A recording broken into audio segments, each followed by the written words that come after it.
Alright guys, welcome back to my channel THS_Hayan. So hari ni kita akan main Block Fruit. Korang tahu kan Block Fruit dah ada update baru Gravity dengan Creation, dengan Eagle yang baru, yang Falcon jadi Eagle tu. Korang tahu kan?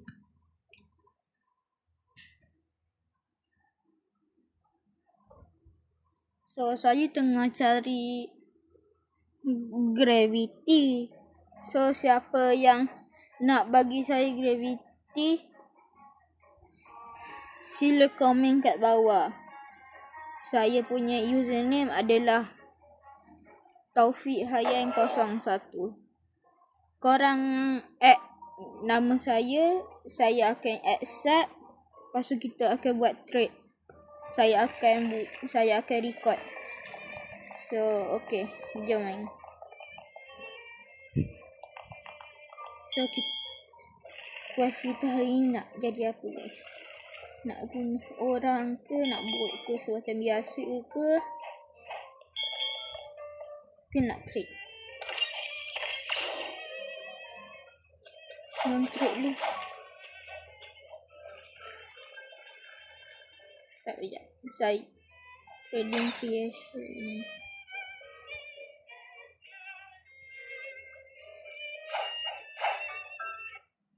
Okay, orang ni nak. So saya trade ni. Ni. Tambah dengan ni. Jom tengok dia accept ke tak guys. Oh, dia kata add a little. So kita tambah ice. Guys, ni W ke guys?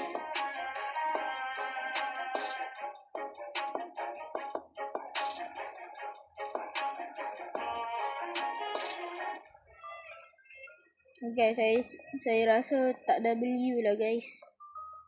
Sebab creation baru je update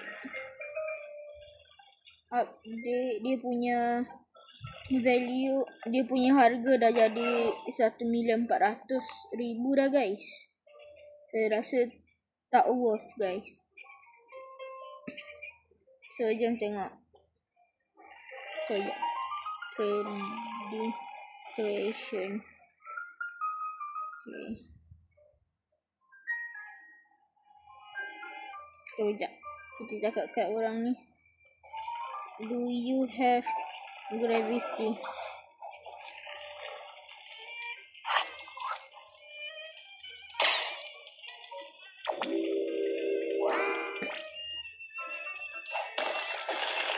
Oh guys, saya lupa. Control ada reward kan guys. Saya pun dah tengok. Mungkin ada ke? Okay, banyak orang nak trade ni. Oh ya. Whoever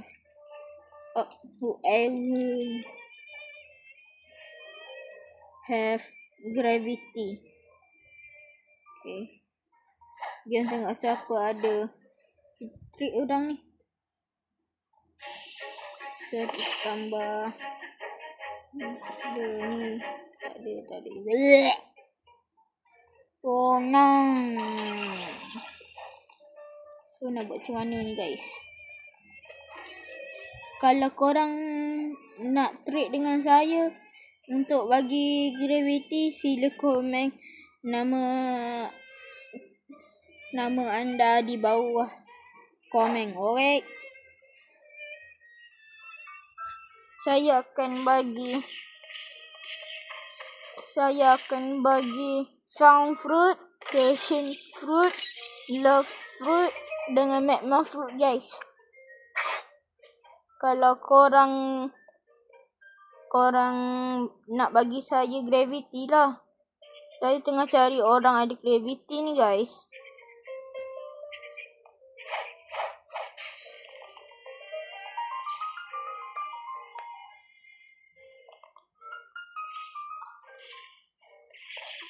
Orang ni nak trade ke? Okay, jom trade jap. Nama dia Haha. Haha. Saja kita kata please. Oh, salah. No, dia terkeluar game guys.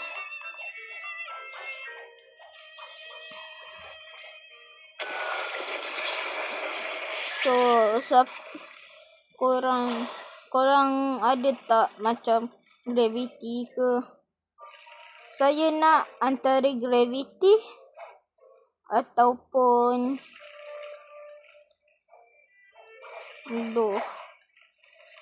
tak nak aduh. Orang ni lagi. Dia dah ada semua fruit saya dah. Alamak, sorry yang ragging.